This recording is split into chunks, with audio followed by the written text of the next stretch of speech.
Welcome, ladies and gentlemen, to another episode of Whatcha Gonna Queue, the last episode of Whatcha Gonna Queue for 2010, at least in the format that you are used to. It's hard to believe that it's been 3 months already, Alex. I know. You haven't aged a day. Thank you. For those of you who may be new to the show, Whatcha Gonna Queue is a weekly video series in which we recommend some of the best titles that Netflix has to offer, with recommendations broken down into 3 categories. New to Netflix, where we recommend a new release most worth checking out right away. What the F is This, where we delve into the obscure or overlooked titles buried in the annals of Netflix. And For Your Consideration, where the recommended titles tie into a timely or relevant cinematic theme. As usual, I am one of your co-hosts, Jim Roner. And I am your other co-host, Alex Rabinowitz. And Alex, it's been a pretty long year, so I don't really want to think of a clever intro. Let's just get right into section 1. Okay.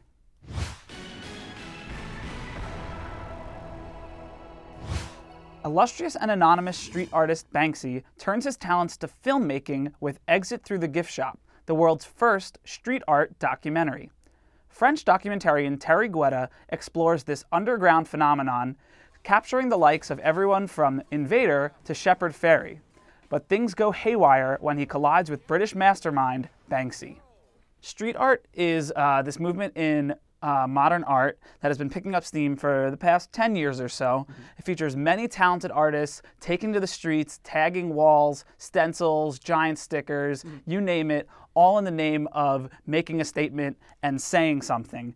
And Banksy is the premier street artist. Now, the wonderful irony about all of this is that even though Banksy is world-renowned for his art, he's anonymous because of the illegal nature of what they're doing. Everybody I know that has seen this film has just said rave reviews about it, said it's all fabulous, but they've also said that it's not your standard run-of-the-mill documentary. So without spoiling it for me or for our viewers who haven't yet seen it, talk a little bit about that if you could. It plays like a straightforward documentary. Terry Guetta, who's a documentarian, he's the main character, and it shows him and the footage that he shoots, but then as he becomes more immersed in the world and maybe decides to take it on himself, he becomes a more intriguing and more interesting character, and especially when he meets Banksy, do things kind of just like get out of control. The most intriguing part about this is the jury is still out on whether Guetta is even a real person. So there are a lot of conspiracy theories purporting that Banksy completely fabricated this guy and that he's not real, and it's this movie is kind of like an art world Borat or Bruno. What can people still get out of this documentary? What's kind of the purpose behind the crafting of this, you think? It's all about the authenticity of art and making a statement. It gives us this showcase for what this movement is and what it's meant to the artists over the last 10 years. But Banksy is also making a statement about whether what you're creating comes from integrity or not. Wow, it's funny you should mention a movie that kind of blurs the line between fact and fiction, because my recommendation for section 2 is going to be like that as well. Oh, we're similar. I feel like we've gotten so close here on this last show of 2010 in the format that you're used to.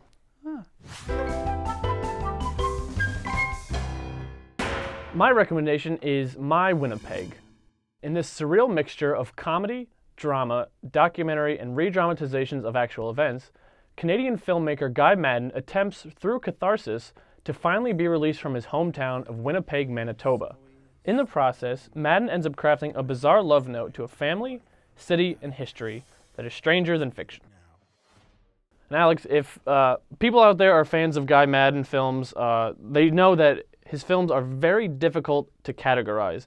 They kind of transcend genre, not only because they're so weird in how they're crafted, but also because they include bits from every type of genre. This postmodern mash almost reminds me of one of our favorite filmmakers, Edgar Wright. Yeah, no, that's a really good point, because both Edgar Wright and Guy Maddin are very aware of the pop culture influences that have shaped them growing up.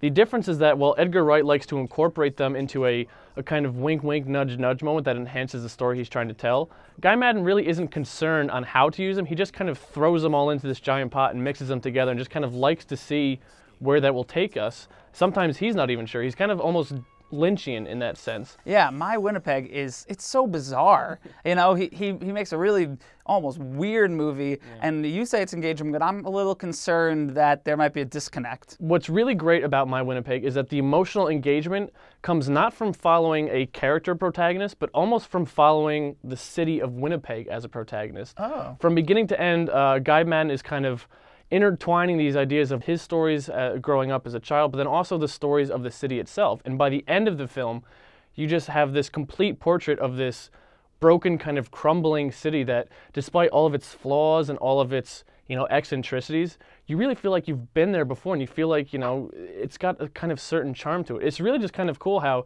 despite the fact that Winnipeg is this cold, gray, kind of snowy city, Maddin invites us in to just really show us the warmth and affection that he feels for this place. So, yeah. And speaking of warmth and invitations, we invite you into Section 3 with us.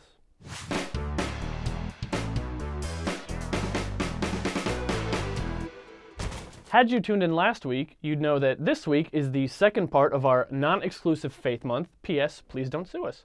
Had you not tuned in last week, I think it's safe to say a curse on you and your future generations. But in the immortal words of Mr. T, enough jibba-jabba. Let's just get right into the recommendations. Yay! Somewhat of a modern classic, The Nightmare Before Christmas is Tim Burton's stop-motion animated musical that imagines every important holiday as a metaphysical place. Chris Sarandon is the voice of Jack Skellington, the Pumpkin King, who runs Halloween Town. All is going well until he discovers Christmas Town and decides to inject some of that holiday cheer into his own dominion. Alex, there's a lot of dichotomies out there, a lot of questions that people are going to be debating forever, it seems like. Kirk or Picard? Lennon or McCartney? Was I exposing myself, or was it a political statement? With Nightmare Before Christmas, you have the same kind of idea. Is this a Halloween or is this a Christmas movie? For all intents and purposes of this show, this is a Christmas movie. Right. And that comes out in its themes of community and accepting who you are and embracing everyone around you. Right, kind of in tune with the idea of the holiday spirit. So yeah, and okay, Alex, let's do a little bit of role play here, and not that kind of role play. Let's say I come up to you in the street, right? So, hey, Alex. Hey, Jim. Do you know what my favorite Tim Burton directed film is? What? A Nightmare Before Christmas. Oh, you have made a fatal mistake, sir, because Tim Burton didn't direct A Nightmare Before Christmas. Henry Selick directed Nightmare Before Christmas, and it's a common misconception. Henry Selick would go on to do James and the Giant Peach and Coraline, and he's very well known for stop-motion animation. Yeah. But people confuse it because Tim Burton's signature is all over the place in this movie, whether it's his black and white color scheme or those spirals. That's very signature to his style. Yeah, which is a little bit of a shame because, as you said, Henry Selick would go on to do some really great stuff in stop-motion animation in Coraline, whereas when Tim Burton would try his hand at stop-motion with The Corpse Bride, it wasn't nearly as good as the stuff that Henry Selick has done. Right, and I think that's because he used a lot of computer animation. And what The Nightmare Before Christmas came before that technology was available, so you get this really well done, just beautiful, amazing stop-motion animation that is so charming and handmade, but it doesn't give up the dazzling effect. Yeah, and the things that we see on screen are really enhanced by the things we hear as well. The score, conducted by Danny Elfman, is great. Yeah, Danny Elfman wrote the songs. It's a musical, and he wrote these songs, and he sings on them as well.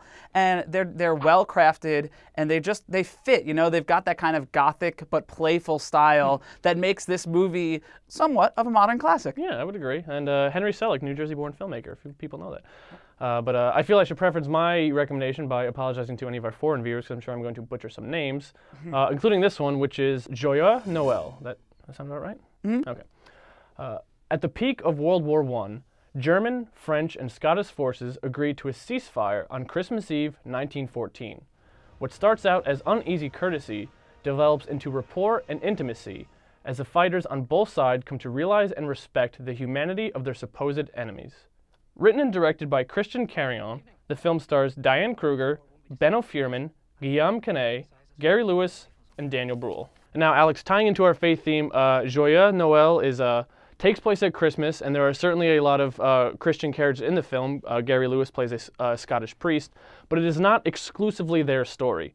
It just takes place around that time because I think it really hammers home those points of what the holiday season is trying to express, just that idea of peace on earth and goodwill towards men, and how that spirit can really lead to connection and reconciliation between people of vastly different backgrounds. I see. Now, these vastly different backgrounds, it is an international film. A lot of it is in French and German. Is all that meaning going to be lost on the audience? I really don't think it will be lost on the audience. because even though Joyeux Noel features a lot of subtitles, most of the film is in French and German with only a little bit in English, it's not one of these distant, cold, character-driven foreign films. It's very accessible because the themes expressed in it are very universal. There's a very emotional story to be told here. And a lot of those foreign actors, like you said, may be more familiar to viewers than they initially realize. Especially have characters like Diane Kruger and Daniel Bruhl, who even though you may not think you know them, they recently were in Quentin Tarantino's Inglourious Basterds. Yeah, what I hear, Christmas time, soldiers, international. What is the heart of this movie? While it is a Christmas movie, at the heart of it, there's a lot of themes of just anti-war and just pro-humanity. There's a lot of unspoken questions in this film that even though people don't explicitly address them, there's these ideas of, how can I call someone my enemy when I've gotten to know them, when I've learned that they have a family just like I do? And this idea of these few characters that have this emotional, engaging story, but nobody else around them did. How can they possibly understand the connection, the experience that we had when there's a national dictate to just kill on command? And wait, are you crying? It's just so beautiful. Just end the show. Well, as Alex has hinted at, that wraps it up for us here at Whatcha Gonna Queue. Thanks for watching, guys, and be sure to tune in next week when we're going to have our year-end wrap-up. Why does it have to be over? You can always reach us by email, Facebook, or Twitter, or reach us on our website at whatchagonnaqueue.com. And remember, until next time, guys, remember that teacher says every time a bell rings, an angel gets its wings. The no teacher I've ever had.